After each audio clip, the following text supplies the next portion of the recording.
안녕하세요. 저는 서대문 자연사박물관 서울시립과학관 그리고 국립과천과학관에서 일을 했던 과학 커뮤니케이터 이정모입니다. 오늘은 여러분들과 함께 자녀 교육에 대한 이야기를 짧게 해보려고 합니다. 세상이 너무나 많이 변하고 있죠. 여러분이나 저나 우리가 살았던 세상과 우리 아이들이 살았던 세상이 너무나 다를 것 같아요. 바로 인공지능 때문이죠. 새로운 시대에 우린 답은 없습니다만 아이들을 어떻게 키우는 게 좋을까 같이 생각해 봤으면 좋겠습니다. 바로 이런 주제죠. 여러분, 20세기는요, 문해력이 있으면 교양인으로, 문화인으로 살 수 있었습니다. 저희 어머니가 그랬어요. 저희 어머니는 교육을 많이 받은 분이 아닙니다. 누가 봐도 문화인이고 교양인이었어요. 왜 그랬냐면 문해력이 뛰어났기 때문이죠. 문해력이 뭘까요? 읽고 쓰고 듣고 말하는 능력입니다. 잘 읽고 잘 쓰고 남의 이야기를 잘 듣고 이야기를 조리 있게 잘하면 그 사람은 문화인으로 교양인으로 살 수 있었습니다. 그게 바로 20세기의 특징이죠. 그런데 여러분, 우리는 언제 살고 있습니까? 바로 21세기 과학의 시대입니다. 과학의 시대는 왠지 문해력만 갖고는 모자랄 것 같아요. 그래서 많은 사람들이 하나를 더 붙입니다. 바로 과학 문해력이죠. 과학 문해력 그러면 많은 분들이 두려워합니다. 뭐 과학 문해력? 과학 지식이 필요한 거 아니야? 어떻게 그 많은 과학 지식을 다 쫓아가지? 이렇게 걱정하십니다. 그런데요, 과학 문해력이라고 해서 과학 지식이 필요한 건 아닙니다. 그 많은 지식을 어떻게 쫓아가겠어요? 대학 교수들도요, 옆방 교수님이 뭐 하는지 모릅니다. 논문 써서 붙여놓으면 그걸 제대로 이해하지 못합니다. 과학과 기술이 엄청나게 빨리 깊게 넓어지고 있기 때문이죠. 여러분들 다 이런 생각하지 않으십니까? 내가 말이야 학교 다닐 때 공부 좀 했어. 그런데 왜 우리 애가 중학생만 돼도 학교 시험 공부를 도와주지 못하지? 라고 이런 고민들 많이 하시더라고요. 제 아내도 마찬가지입니다. 자기가 학교 다닐 때 공부 좀 했는데 우리 애가 중학생만 돼도 특히 과학 시험은 전혀 도와줄 수 없다는 거예요. 이럴 때 많은 분들이 오해하십니다. 내가 다 잊어버렸어 라고 생각하시는 거죠. 그런데요, 중학교 때 뭘 대단한 걸 배웠다고 다 잊어버렸겠습니까? 그렇지 않습니다. 잊어버린 게 아니라요, 달라진 겁니다. 우리가 학교에 다닐 때 배운 것과 요즘 아이들이 학교에서 배우는 것은 완전히 달라요. 저는 생화학과를 나왔습니다. DNA, RNA, 단백질을 연구하는 과죠. 하지만요, DNA 구조 어떤지 몰랐어요. 근데 요즘 아이들은 어때요? 초등학생들에게 야, 너 DNA가 어떻게 생겼는지 알아? 그러면 쳐다봐요. 간단히 그걸 질문이라고 하세요. 이중나선 구조 몰라요? 라고 이야기합니다. 저는 그 대학 가서 알았다니까요. 요즘 애들은요, 초등학교 때 이미 이중나선 구조를 다 알고 있습니다. 저는 고등학교 때 아데닌과 티민 사이에는 이중결합, 구아닌과 시토신 사이에는 삼중결합, 이것만 알아도 좋은 대학 가는데 아무런 문제가 없었습니다. 근데 요즘 아이들은 초등학교 때 그걸 이미 알고 있죠. 저는 블랙홀이란 말을 대학원 때 처음 들어봤어요. 그것도 학교 수업이 아니고요. KBS 9시 뉴스였습니다. KBS 9시 뉴스에 스티븐 호킹 박사가 나온 거예요. 스티븐 호킹 박사가 시간의 역사라고 하는 되게 어려운 책을 썼는데 이게 미국과 영국에서 베스트셀러라는 겁니다. 그게 9시 뉴스에 나온 거죠. 근데 요즘 아이들은요, 유치원 때부터 그 말을 알고 있습니다. 제가 아파트 라인에 새로 이쁜 유치원생이 이사를 왔습니다. 걔가 매일 한두 명의 친구들을 데리고 오더라고요. 어느 날은 내가 엘리베이터 타고 있는데 그 유치원생이 남자 친구들을 데리고 왔어요. 한 명을. 근데 그 남자아이는 여자에게 정신이 팔려서 내가 눈에 안 보이는 것 같아요. 그러다가 여자에게 고백하더라고요. 너는 내 마음의 블랙홀이야 라고요. 저는 대학원 때 처음 들어본 이야기를 요즘 아이들은 은유로 사용하고 있을 정도입니다.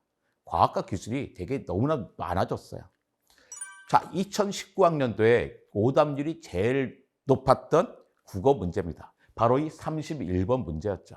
31번 문제는 이 보기를 참고할 때 A에 대한 설명으로 옳지 않은 것은, 옳은 것은 뭐 이런 걸 물어보는 거예요. 옳지 않은 것을 물어봤습니다. 얼마나 어려웠는지 이 당시에요. 손석희 씨가 뉴스 시간에 이 화면을 보여서 화를 낸 적이 있어요. 우리 너무한 거 아니에요? 아이들이 언제 이 많은 지문을 읽고 이 어려운 문제를 풉니까? 했습니다. 사실 그때 아이들은 이 지문을 처음 보지는 않았어요. 요즘은 많이 좀 떨어졌지만 그 당시만 해도 EBS 수능 교재와 수능 연계율이 70%일 때였습니다. 아이들은 이 지문을 이미 EBS 교재에서 한번 봤던 거죠. 근데 어쨌든 어려웠습니다. 내용이 뭐냐면 만류 인력에 관한 거였어요. 이거 어려울 수밖에 없죠. 전 이 출제자들이 하도 욕을 먹길래 칼럼에 이게 좋은 문제는 아니지만 그래도 국어 문제는 맞아라고 하는 변호하는 칼럼을 쓴 적이 있었어요. 아, 그때 딸이 오더니 핸드폰을 들면서 막 오더라고요. 아빠, 어서 도대체 무슨 짓을 하고 다니는 거야? 하는 거죠. 자기 아빠의 실명이 붙어 있는 악플이 엄청나게 많은 걸 보고 충격을 받았던 겁니다. 저 또 이 칼럼을, 또 그 칼럼을 제 동기 사이트에 누군가 다 포워딩을 해놨어요. 근데 동기들이 거기다가 댓글을 많이 달았어요. 차마 자기 친구의 동기의 칼럼에다가 악플을 달 수는 없고 섭섭함을 많이 표현한 거죠. 아, 정모 너 과학자라고 함부로 말 그렇게 하는 거 아니야. 너 때문에 얼마나 많은 사람이 상처받는 줄 알아? 했거든요. 저는 이 문제가 좋은 문제는 아니지만 그래도 국어 문제라고 썼기 때문입니다. 저는 정말로 그렇게 생각해요. 이 문제가 좋은 문제가 왜 아니라고 생각했냐면, 왜 수능 국어는 문해력을 평가하는 거잖아요. 읽고 이해할 수 있어야 돼요. 근데 살다 보면 나쁜 글도 많이 봅니다. 나쁜 글도 이해할 수 있어야 되죠. 하지만 적어도 수능 국어에는 좀 모범적인 문장이 나와야 된다고 생각해요. 근데 그 점에 있어서는 저 보기에 나온 문장이 너무나 후졌어요. 그래서 저 문제가 아니라고 생각했습니다. 문제가 하나 더 있습니다. 이 문제를 순수하게 국어 문제를 풀려면 한 6분은 집중해야 답 2번을 고를 수 있을 것 같아요. 근데 전국에서 한 2,000명, 3,000명 정도의 아이들은요, 6분이 아니라 40초면 답 2번을 고를 수 있었어요. 어떤 아이들이냐면 물리 덕후들이죠. 지나치게 말률력을 사랑하는 친구들. 그런 친구들 때문에 공정하지 않아서 좋은 문제는 아니라고 생각했지만 그래도 전 국어 문제라고 생각했습니다. 이렇게 얘기했더니 친구들이 야 임마 너는 과학자니까 그런 이야기 하지 그러는데요. 과학자도요. 과학 어렵습니다. 정말이에요. 매년 수능 국어에는요. 15개의 비문학 문제가 나옵니다. 자, 문학 문제와 비문학 문제가 있어요. 어떤 게 더 어려울까요? 비문학이 훨씬 더 어렵죠. 역사, 경제, 정치, 심리, 예술, 과학 이런 지문이 나면 많이 어렵습니다. 지식이 필요하기 때문이죠. 그 어려운 비문학을 틀리면 사람들은 반성합니다. 아이고 내가 예술책 좀 읽을 걸. 예술책 하나도 안 읽었더니 미니멀즘이 뭔지 몰라서 찍었잖아 한 거죠. 또 몇 년 전에는 어려운 경제 지문이 나왔거든요. 그때 선생님들이 그러더라고요. 아유 우리 학교 학생들과 경제 지문 좀 읽을 걸. 우리 학교 학생들이 많이 놓쳤겠는걸 하고 후회하는 모습을 봤습니다. 그런데 하필 그 어려운 경제 지문이 과학이잖아요. 그러면요. 사람들은 반성하지 않고 화를 냅니다. 아니, 과학만 어려운 게 아닌데 왜 과학만 더 어렵게 느낄까요? 도대체 이 과학 지문이 나오면 도대체 이거 어떻게 풀라는 거야? 하고 화를 내거든요. 과학만 어려운 게 아닌데 왜 과학만 더 어렵다고 느낄까요? 저는 가장 큰 문제가 언어라고 생각합니다. 노벨 경제학상이 발표가 돼요. 그 신문에 노벨 경제학상을 해설하는 전면 기사가 나옵니다. 그 노벨 평상시에 경제학에 관심 없던 사람들도 그거 다 읽고 이해할 수 있어요. 물론 신문 덮고 나면 기억이 남진 않지만 다 이해할 수 있습니다. 왜냐하면 자연어로 되어 있기 때문이에요. 자연어가 뭡니까? 태어나서 학원 안 다니고 엄마 아빠랑 이야기하다가 저절로 배운 언어가 자연어잖아요. 그런데 과학은 자연어가 아닙니다. 수학이라고 하는 이상한 비자연어로 되어 있죠. 여러분이 사는 동네를 아주 잘 알 겁니다. 누가 딴 동네에서 오면 여러분이 다 투어를 시켜줄 수도 있어요.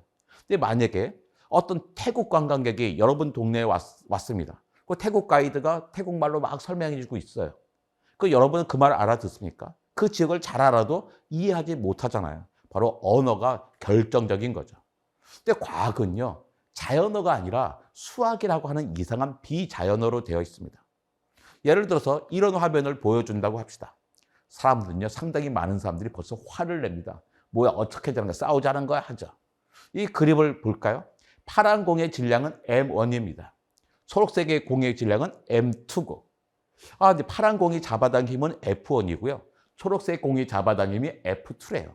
근데 아래 보니까 F1과 F2가 같다네요. 이 힘은 거리의 제곱의 반비례하고 질량의 곱에 비례한다는 겁니다. 이게 뭘까요? 정말 아름다운 공식입니다. 이게 만류 인력의 공식이에요. 우린 이 공식 하나 가지고요, 달에도 다녀왔습니다. 근데 많은 분들이 이걸 보여주면 화를 내요. 왜? 이해하지 못한 거죠. 수학이니까. 말로 풀어 그럽니다. 말로 풀어볼까요? 말로 풀면 정말 쉬울까요? 한번 말로 풀어보겠습니다. 자, 봅시다.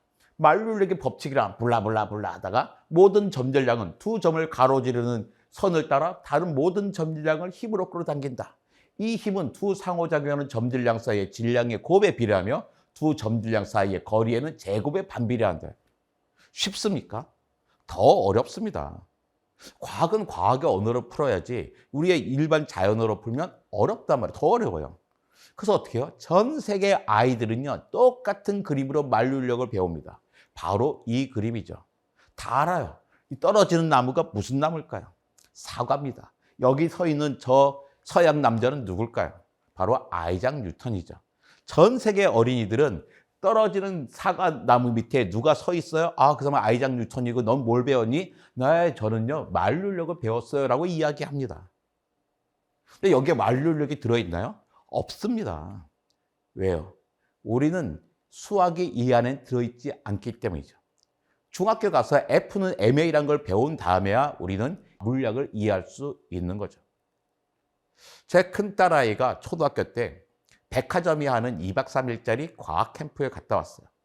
얘는 과학 캠프에 갔다 오더니 자기 인생이 바뀌었다고 하더라고요. 자기의 길을 찾았대요. 너의 길이 뭔데? 아빠, 나의 길은요, 과학인 것 같아요. 나는 과학이 제일 쉽고 재밌는 것 같아요. 라고 이야기해요. 저는 과학자지만 과학이 쉽고 재밌다고 생각하지 않거든요. 깜짝 놀랐어요. 과학이 정말 재밌었어? 뭐가 재밌었는데? 아빠, 난 모든 게 다 재밌었어. 하나만 이야기해봐. 뭐가 제일 재밌었어? 아빠, 나는 아르키메데스의 부력의 원리가 제일 재밌었어. 그런 거예요. 우리 설명해봐. 아빠 잘 들어. 그리스의 시라쿠사라는 섬에 아르키메데스라고 하는 재상이 살고 있었어. 재상은 한국말로 치면 국무총리지. 그런데 그 왕이 어느 날 순금으로 왕관을 맞췄는데 이게 순금이 아닐지도 모른다는 소문이 쫙 돈 거야. 그 왕이 어떻게 했어? 기분이 나쁘잖아. 그래서 아르키메데스에게 이게 순금인지 아닌지 알아내라고 은밀하게 지시했지. 아빠, 은밀하게가 무슨 뜻인지는 알지? 그래, 알아. 근데 뭐 아르키메데스 그걸 알 방법이 있나? 몇 날 며칠을 고민을 했어. 근데 못 알아냈어. 그래서 어느 날 퇴근할 길에 너무 피곤하니까 목욕탕에 갔죠. 목욕탕에 가서 몸을 푹 담갔어요. 푹 담그니까 그때 물이 확 넘치는 거야. 넘칠 때 아르키메데스가 소리를 치면서 나왔어. 여러분 다 아실 겁니다. 아르키메데스가 뭐라고 소리를 쳤을까요? 맞습니다. 유레카 하고 소리를 친 거예요. 전 세계 모든 아이들이 다 압니다. 이 그림 딱 보면요. 이거 아르키메데스가 유레카야. 유레카가 뭐야? 알았어, 알았어 뜻이야. 딸이 그러는 거예요. 아빠, 국무총리가 유레카 알았어, 알았어 하면서 빨가벗고 막 뛰어갔대요. 너무나 재밌죠? 그래, 재밌다. 그래서 아르키메데스의 부력의 원리는 뭔데? 그 얘기는 안 해주던데? 그러더라고요. 이 그림의 일화를 모르는 아이들은 전 세계에 없어요. 하지만 여기에 부력의 원리가 있습니까? 없습니다. 왜 없을까요? 바로 수학 때문이에요. 아르키메데스의 부력의 원리를 이해하려면 어쨌든 그렇게 어렵진 않지만 어쨌든 뭐가 필요해요? 수학이 필요했던 거거든요. 우리는 과학 문해력에는 하나의 언어가 있어야 됩니다. 바로 수학이라는 언어죠. 우리는 아이들에게 수학을 강조하고 열심히 잘 가르치게 해야 됩니다. 여러분 보고 수학하라는 얘기 아니에요. 21세기가 살아도 여러분 수학 못합니다, 이제는. 고등학교 때 안 됐던 걸 지금 갑자기 될 일이 없잖아요. 그게 포기하세요. 포기하셔도 되는데 적어도 우리 아이들에게는 수학을 강조할 필요는 분명히 있는 거죠. 근데 이 와중에 우리 앞에는 LLM이라는 게 나타났어요. LLM이 뭡니까? 라지 랭귀지 모델, 거대 언어 모델이란 겁니다. 전혀 다른 게 나타난 거잖아요. 우린 다 알고 있습니다. 바로 GPT죠. 이 GPT는요, 사람보다 더 뛰어난 능력을 이미 보여주고 있습니다. GPT의 다양한 버전이 있는데 아주 옛날 버전이 요즘 버전도 아니에요. 이게 미국의 수능에 해당하는 SAT 시험을 보게 했어요. 그런데 O1 프리뷰, 꽤 예전 버전입니다. 이게 뭘 봤어요? 1등급을 받았어요. 뛰어난 아이들보다 GPT가 더 좋은 성적을 얻고 있습니다. 이게 다가 아니에요. 의사들보다도 정신과 의사보다 이 GPT가 더 정확한 진단을 해주고 있습니다. 사람보다 인공지능이 더 뛰어나다는 거죠. 근데 단순히 어떤 지식뿐만 아니에요. 예술에도 마찬가지입니다. 제가 예전에 한번 GPT로 그림을 그려봤어요. DL로, 달리로 그려본 거죠. 근데 처음엔 마음에 안 들었어요. 내가 공룡을 그렸는데 공룡 좋아하니까 공룡 그렸는데 말도 안 되는 게 보여요. 뭡니까? 공룡이에요. 사지가 6개요. 뭐 곤충도 아니고 이게 뭡니까? 이게 엉터리였어요. 근데 그 다음은 좀 나아지더라고요. 한 번은 뭐가 있었냐면 영화 감독에게 도움을 주고 싶었어요.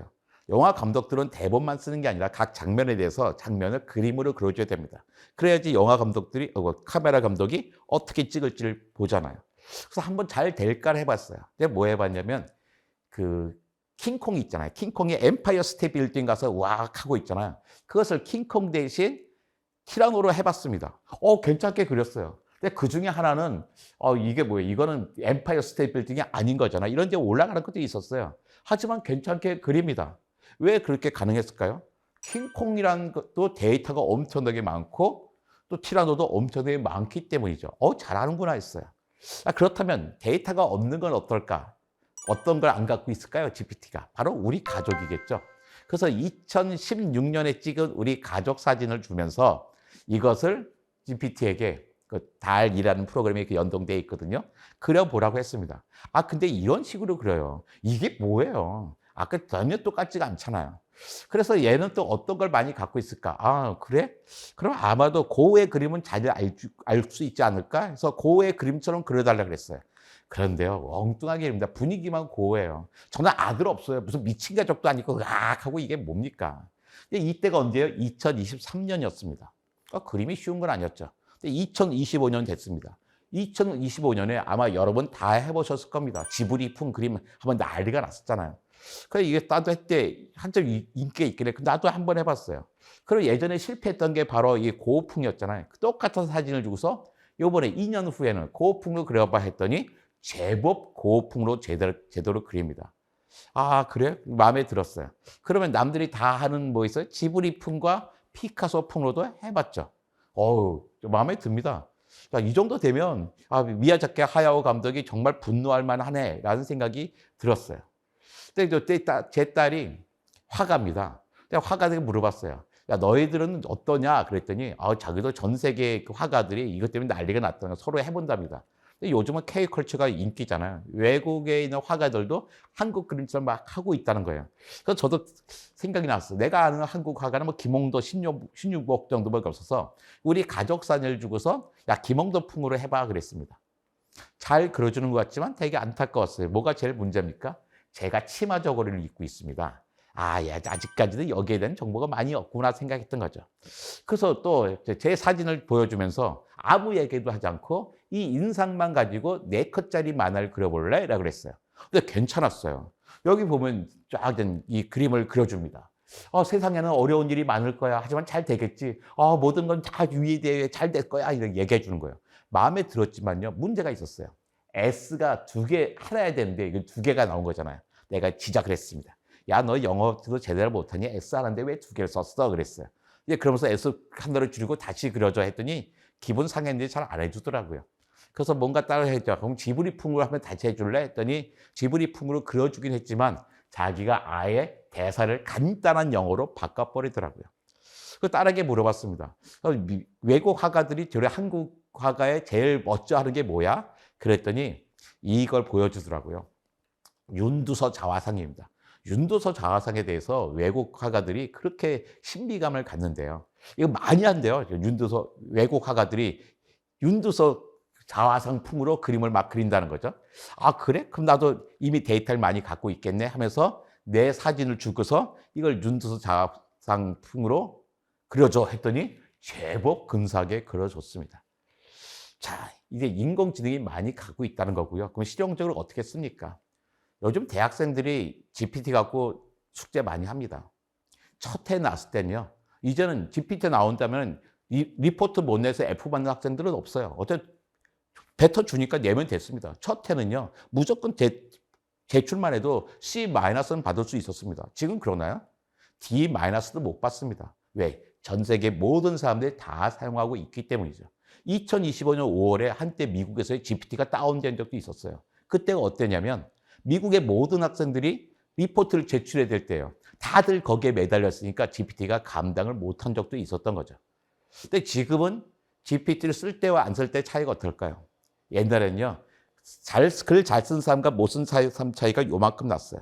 지금은 못 쓴 사람이 없죠. 다 조금 더 올라갔습니다. 잘 쓴 사람은 저기까지 올라가 있어요. 제가 한번 해봤습니다.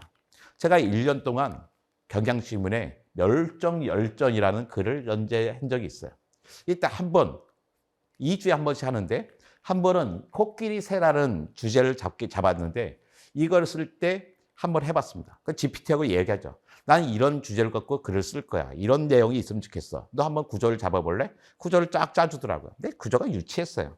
아, 이렇게 되면 좀 안 되지 않겠어? 좀 문학적인 요소로 시작해서 중간에 유머도 있어야 되고 끝에는 뭔가 감동이 있어야 될 것 같아. 그래서 구조를 짜는데 한 2시간쯤 걸리더라고요. 서로 얘기를 주고받았죠. 근데 그 다음에 각 주제에 대해서 소제목을 다룬 다음에요. 각 문단마다 글을 쓰겠습니다. 그러니까 글 써줘요. 내가 마음에 안 들어. 이걸 고치자 했어요. 그 다음에 총 6시간 걸린 다음에는 완벽한 글을 작성해서 실제로 신문에 그대로 실었습니다. 저는 이제 더 이상 안 합니다. 왜? 6시간이나 걸렸기 때문이죠. 저는 2시간이면 이걸 쓸 수 있습니다. 근데 이 친구하고 그때 6시간이 걸렸어요.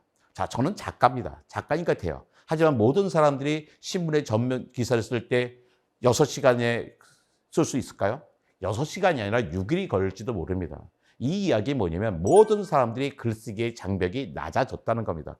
훨씬 더 잘 쓸 수 있는 시대가 됐다는 거죠. GPT를 잘 사용하면요. 근데 어떤 사람이 잘 쓰고 어떤 사람이 못 쓰고는 또 다른 문제입니다. 세상은 정말로 많이 변하고 있어요. 제가 좋아하는 윌리엄 깁슨이라고 하는 SF 작가가 이런 이야기 했습니다. 미래는 이미 여기에 있다. 그건 단지 매우 골고루 퍼지지 않았을 뿐이란 거죠. 저는 미래학자들을 되게 통찰력 있는 사람이라고 생각합니다. 근데 이분들 얘기가 되게 많이 맞아요. 내가 신문 기사 하나 보여줄게요. 어떤 여성이 이런 거예요. 여러분들은 미래에는 주머니 속에 전화기를 가지고 다닐 수 있을 거예요. 그랬어요. 뭡니까? 폴더폰이잖아요. 아, 이거 너무나 뻔한 거 아니야? 그런데요. 문제가 뭐냐면 이때 신문의 날짜가 1963년 4월 18일 겁니다. 1963년에 기사를 보고 사람들은 뭐라 그랬을 거예요? 되게 놀랐을 거예요. 말이 돼? 전화기 벽에 꽉 붙어 있어야 되는 건데 이런 거 있죠. 근데 신문 하나 더 볼까요? 또 만화가 있으면 신문 만화요. 우리가 모두 주머니 텔레폰을 갖게 된다면 어떤 일이 생길까? 자, 우리가 기차를 타러 갈 때도 따릉따릉. 양손이 가득 찰 때도 따릉. 그 다음에 또 뭐 있어요? 우리가 비가 올 때도 여보세요, 누구세요, 누구시죠 합니다. 음악회에 갔을 때 따르니까 쉿 한단 말이에요. 또 우리가 아기를 발 때도 따르릉 하니까 전화벨 때문에 아기가 겁먹잖아요. 결혼을 할 때도 따르릉 합니다. 우리가 일상적으로 일어나고 있는 일이에요. 근데 이때가 언제냐? 1919년의 일이었습니다. 우리가 3.1운동 때 유관순 누나가 대한민국 만세를 부를 때쯤인 거죠. 엄청나게 빨리 결국에 일어나고 만다는 거예요. 속도도 되게 빠릅니다. 제가 이름이 이정모인데요. 제 이름과 비슷한 이정문 화백이 1965년에 이런 만화를 그렸습니다. 35년 후인 2000년에 세상은 어떤 모양일까 하는 거죠. 그 내용이 어떤 게 있을까요? 첫째, 태양열을 이용한 집 이런 게 있습니다. 다 이루어졌어요. 태양열을 이용한 집 이미 있는 거잖아요. 전파신문, 이 인터넷 신문 말하는 거겠죠. 전기 자동차도 있습니다. 또 뭐가 있어요? 여기에 보면 청소 따위는 4가지죠. 로봇 청소기가 있고 집에서 원격 진료받고 아이들 코로나 때 재택 수업 많이 했잖아요. 오늘의 메뉴는 이거 보니까 유튜브 틀어놓고 레시피 보는 거랑 똑같은 거잖아요. 소형 TV 전화기, 우리 스마트폰입니다. 여기에 있는 것 중에 안 이루어진 건 하나도 없습니다. 다 이루어졌어요. 로켓 타고 달나라 가는 거 빼고 다 된 거죠. 근데 이 똑같은 회백에게 2020년에 30년 후의 삶이 2050년을 그리라고 했어요. 근데 오히려 이때는 별거 없는 것들 다 이루어질 만한 것만 있고 있습니다. 세상은요, 우리가 생각했던 것보다 점점 빨리 변하고 있습니다. 근데 우리는 어떻게 아이들을 정말 사랑하잖아요. 그러니까 어떻게 해요? 우리의 경험으로 아이들에게 이야기합니다. 야, 엄마 아빠가 살아보니까 있잖아. 너는 이런 직업을 갖는 게 좋겠네. 그러니까 대학에서 이런 걸 전공하면 좋겠어 라고 이야기해줘요. 이럴 때 아이들이 엄마 말을 잘 믿으면 어떻게 될까요? 망합니다. 이게 문제인 거죠. 우리 아이들이 살아갈 시대는요, 우리가 살았던 시대와 완전히 다릅니다. 그러니까 우리의 조언이 아이들에게 도움이 안 될 수도 있어요. 그러니까 아이들이 가끔가다 오해하는 게 있어요. "아 그래? 그럼 나는 있잖아. 내가 이거 따지지 말고 내가 뭘 좋아하는지만 따지면 되겠네." 했어요. 근데 그게 아니죠. 3년 전까지 뭐라 했냐면요. "내가 뭘 좋아하는 게 중요하지 않아. 내가 뭘 잘하는가가 중요해. 내가 잘하는 걸 직업으로 삼아야지 좋아하는 걸 취미로도 할 수 있어."라고 이야기했습니다. 요즘은 그렇지 않습니다. 이제는요. 뭘 하든지 내가 무조건 좋아하는 걸 해야지 된다고 생각합니다. 왜냐하면 우리가 뭘 하더라도 인공지능보다 잘할 수 없기 때문이에요. 2024년에 노벨상 수상자들입니다. 두 사람은 노벨 물리학상을 받았어요. 인공지능의 원리를 밝힌 사람입니다. 이 세 사람은 노벨 화학상을 받았어요. 왼쪽 사람은요, 화학자입니다. 오른쪽 사람은요, 알파고 만든 사람들이에요. 인공지능 전문가들입니다. 이제는 인공지능 전문가에게 노벨 화학상을 줬어요. 앞으로는 좀만 지나면요, 인공지능을 이용해서 만든 문학작품에도 노벨 문학상을 줄지도 모릅니다. 인공지능은 우리의 삶의 기본이 된 거죠. 뭘 하더라도 로봇과 인공지능보다 더 잘할 수가 없어요. 이게 문제입니다. 그러니까 하여튼 뭘 해야 될까요? 로봇과 인공지능이 관심 없는 걸 해야 되죠. 이럴 때 중요한 게 뭐냐면요. 유행 따라 공부하면 안 된다는 겁니다. 내가 대학에 다닐 때요. 고려대학교 수석이 나온 과가 유전공학과라고 있었습니다. 근데 지금 고려대학교 유전공학과 있나요? 없습니다. 그 당시엔 유전공학이 유행했어요. 맨날 텔레비전에 뉴스에 유전공학이 나왔습니다. 유행 따라 공부하면 안 됩니다. 아, 요즘에 유행이 뭐야? 인공지능 로봇이야? 그거 하면 될까요? 그 30년 뒤에 어떻게 될지 모릅니다. 아이들은요, 평생 동안 전혀 상관없는 3개 이상의 분야에 자기 전공을 갖게 될 거예요. 직업을 갖게 될 겁니다. 최대한 넓게 배워야 되죠. 기계공학을 하면 자전거에서부터 로켓까지 만들 수 있지만 인공지능 로봇이라고 좁혀놓으면 세상이 어떻게 될지 모르거든요. 우린 되게 특별한 거지만 그 당시에는 아무나 사용한 게 될 수 있다는 겁니다. 아, 그럼 뭘 할까? 이때 조심해야 되는 게 있어요. 바로 이지컴 이지고입니다. 엘비스 프레슬리 노래죠. 쉽게 오면 쉽게 갑니다. 제 친구가 저한테 돈을 꿔가면서 이야기했어요. 돈을 꿔가니까 나 뭐 하려고 나한테 돈을 꿔가니? 사실 그냥 갖고 가는 거거든요. 나 저기 탕후루 가게 하고 싶어. 너 탕후루 만들 수 있어? 내가 유튜브 3개 봤더니 탕후루 만들 수 있더라고. 내가 그래서 하려고 그래요. 제가 그랬어요. 야, 너도 유튜브 3번 보고 탕후루 만드는데 딴 사람들은 오죽하겠니? 아무나 할 수 있는 거잖아. 아니나 다를까 계획서 빌려가자마자 탕후루 가게 망하기 시작했습니다. 나한테 쉬우면 남들에게도 쉬운 겁니다. 뭘 해야 될까요? 나한테 어려운 걸 해야 되는 거죠. 그런 걸 찾아가야 됩니다. 한때는요, 학력이 좋으면 잘 살았습니다. 저 좋은 대학 나왔다고요. 박사학위 없이도 교수할 수 있었어요. 지금 그런가요? 그 다음 때부터 경력이 되게 중요해지더라고요. 근데 어느 순간 경력도 그렇게 중요하게 되지 않았습니다. 한때는요, 선배님, 저 다음 주부터 저 회사 옮겨가 그랬어요. 야, 임마, 너 그러면 되니? 유리가 있어야지. 최소한 한 달은 더 있으면서 인수인계 완벽하게 해줘야지. 그랬어요. 요즘 그럽니까? 저 다음 주부터 저 회사 옮겨가게 됐습니다. 미안합니다, 선배님. 야, 그래, 축하해. 근데 다음 주에 가지 말고 있잖아. 15분 있다 가. 15분 동안 절대로 컴퓨터에 손대지 말고 이 집만 챙겨가 합니다. 그 친구가 뭘 했는지는 중요하지 않아요. 어차피 다 압니다. 로고 파일에 있고. 지금 필요한 거는요. 그 친구가 어떻게 살아왔는지가 제일 중요합니다. 스토리가 중요해요. 사람 뽑을 때 스토리를 보고 뽑습니다. 스토리 못 뽑으니까 뭐가 필요해요? 아카이브가 있어야 되는 거죠. 뭘 했는지가 필요한 겁니다. 왜 아카이브가 중요할까요? 세상은 지식은 널려있기 때문이죠. 물어보면 다 알려줍니다. 인공지능이 다 알려줘요. 지식이 중요하잖아요. 지식은 널렸어요. 이 지식을 내가 어떻게 사용할까가 중요한 거죠. 지금은 지식의 전달자가 아니라 새로운 걸 만들어낼 사람이 필요한 겁니다. 새로운 걸 만들어내려니까 뭐가 필요해요? 바로 인문학이 필요한 겁니다. 21세기 가장 필요한 게 인문학이에요. 인문학 그러면 문학, 역사, 철학이라고 오해하는데 그게 아닙니다.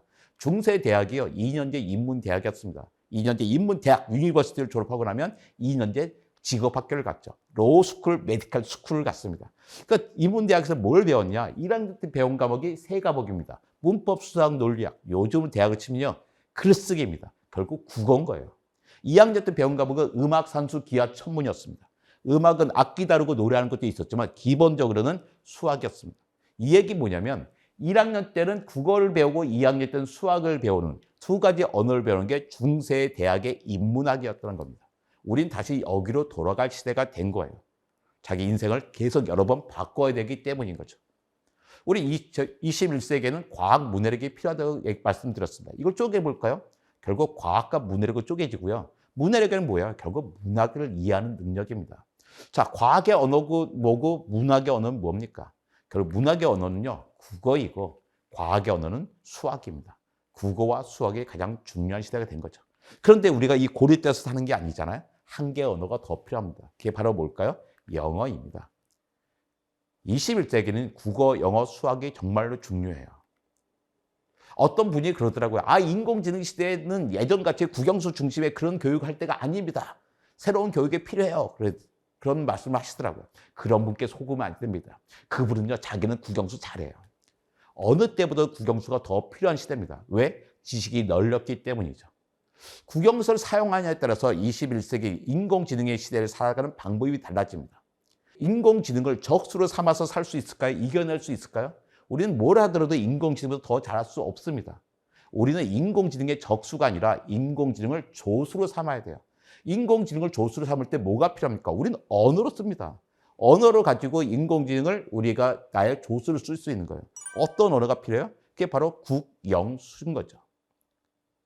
21세기 인공지능의 시대에 살아가기 위해서는 우리에게는 과학문해력이 필요하고 과학문해력의 요체는 바로 국영수라고 하는 세 개의 언어입니다. 제가 다시 한번 강조합니다. 바로 국영수가 중요해요. 이 중에 제일 중요한 게 뭘까요? 저는 국어라고 생각합니다. 며칠 전에 수능이 문제를 봤습니다. 너무나 어려워요. 저는 화학을 했음에도 불구하고 그 수능 과학 문제 다 풀 수 있습니다. 하지만 그 시간에 그 문제를 다 풀 자신은 절대로 없어요. 아들이 왜 수학이 어려울까요?